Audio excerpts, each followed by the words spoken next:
Hello hi मेरे प्यारे दोस्तों, सरस्वती माँ पाठशाला में आपका स्वागत है। आज का टॉपिक है हमारा व्ययित ऊर्जा। इससे पहले हमने पढ़ा था कि पावर क्या होती है, शक्ति क्या होती है। उसके बाद पढ़ा था कि हमारा प्रतिरोध कितनी ऊर्जा की खपत करता है।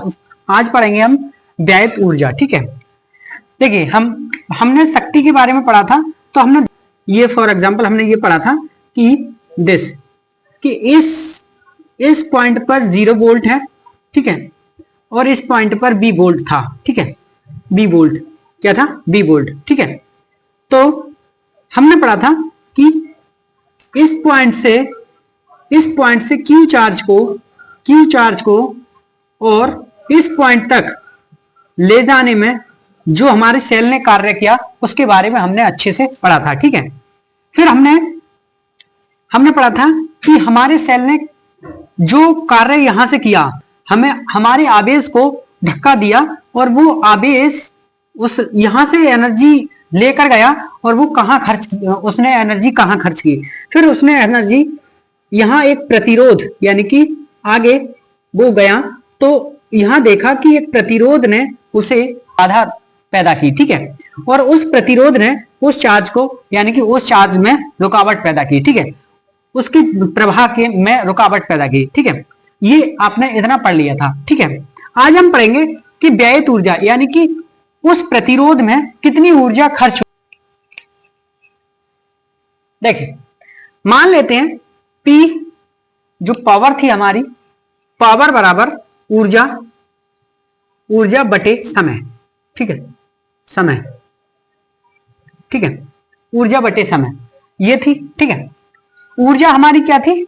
ऊर्जा थी हमारी QV, ठीक है, बटे T, यही तो थी, ठीक है, यही तो थी, सही। ऊर्जा हमारी QV थी और बटे T। हम इस ऊर्जा को इस तरीके से प्रदर्शित कर सकते हैं, ई, ठीक है, ई से। क्योंकि ई क्यों कर रहे हैं? ई इसलिए कर रहे हैं क्योंकि सेल की ऊर्जा है। किसकी ऊर्जा? सेल की, ठीक है, सेल की या बैटरी की। तो हम इसे इस तरीके से लिखेंगे ई बटे टी, ठीक है। और हम ऊर्जा निकाल कहां रहे हैं? थोड़े से टाइम के लिए, ठीक है, तो डीई और dt, ठीक है। अब ये हमारा फॉर्मूला बनकर के तैयार हुआ डीई बटे dt, ठीक है। अब क्या करेंगे कि डीई पी dt हो जाएगा, ठीक है, ये हो गया। अब इसका क्या करेंगे? समाकलन करेंगे। क्या करेंगे? समाकलन, ठीक है। तो दोनों ओर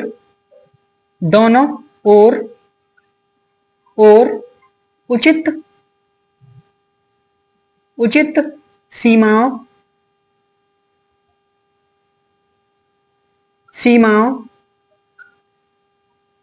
में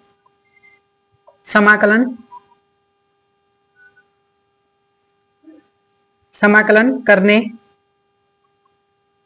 करने पर, ठीक है, दोनों ओर उचित सीमाओं में हम समाकलन करेंगे। उसके बाद देखिए आगे कि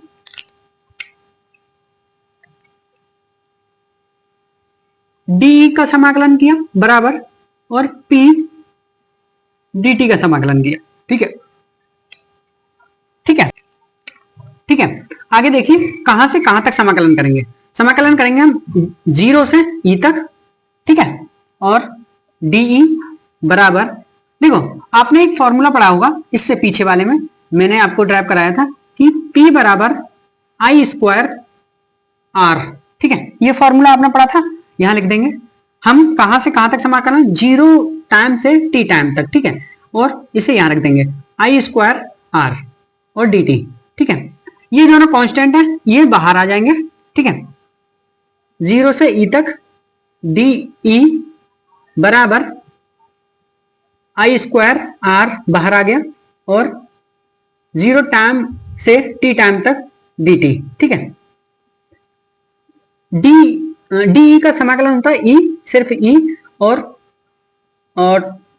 I स्क्वायर R और dt का समाकलन होता है t, सिर्फ t, ठीक है। dt का समाकलन होता है t, ठीक है। और अब हमारा E बराबर I I square R T, ये फॉर्मूला निकल के आया, आई स्क्वायर आर टी, ठीक है, ये फॉर्मूला हमारे लिए निकल के आया, ठीक है, उतार लीजिए। और इसके और भी रिलेशन है वो भी मैं करा दूंगा, ठीक है, उतार लीजिए।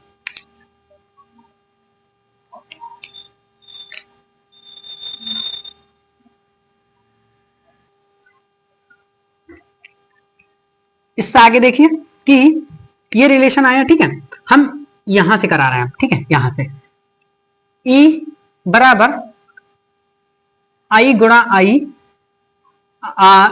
आई गुणा आर गुणा टी, ठीक है, इन दोनों को कुछ रिलेशन में कहते हैं, इसको कहते हैं हम बी बराबर आई आर, कहते हैं नहीं, ठीक है, बी बराबर आई आर, तो इसमें कन्वर्ट हो जाएगा आई वी टी, ठीक है, एक ये फॉर्मूला बन करके तैयार हो गया, ठीक है, ये फॉर्मूला बन करके तैयार हो गया, ठीक है, ये फॉर्मूला बन करके तैयार हो गया। अब इसका रिलेशन और देखिए कि आर स्क्वायर, अब इसे हम चेंज कर सकते हैं आई, ठीक है, आई बी बटे आर, ठीक है, ये वैल्यू यहां रख दें, ये वैल्यू यहां रख दें, तो हमारा एक फॉर्मूला इससे ही और बन के तैयार होगा, वो होगा ई बराबर बी बटे आर का होल स्क्वायर गुणा आर और टी, ठीक है, आर गुणा आर और टी, ठीक है, ये बना फिर ई बराबर बी का स्क्वायर बटे आर का स्क्वायर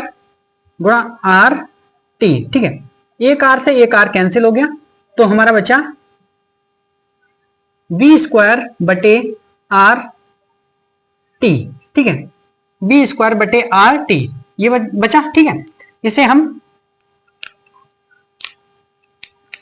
देखें बचा तो लिख सकते हैं ई बराबर बी स्क्वायर बटे आर टी, ठीक है, एक फॉर्मूला ये बन करके तैयार हुआ, ठीक है, देखिए एक फॉर्मूला ये हुआ, ठीक है, ये निकला, उसके बाद दूसरा ये निकला, ठीक है, और एक ये निकला, ठीक है, ये सब फॉर्मूले इंपोर्टेंट है, इनके ऊपर क्वेश्चंस ज्यादा आते हैं, ठीक है, उतार लीजिए, अच्छे से उतार लीजिए, ठीक है।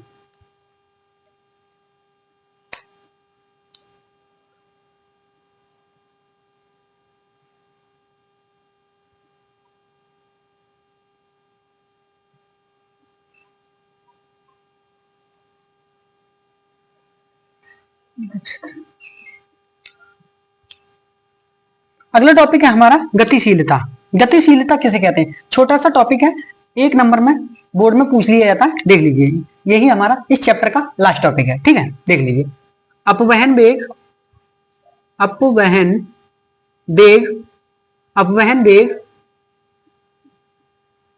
व विद्युत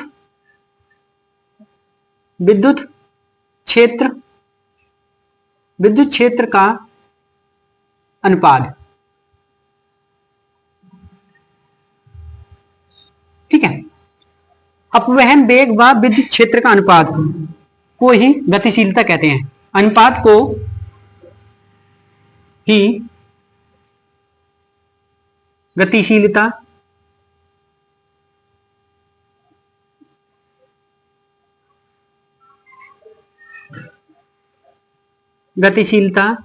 कहते हैं, ठीक है,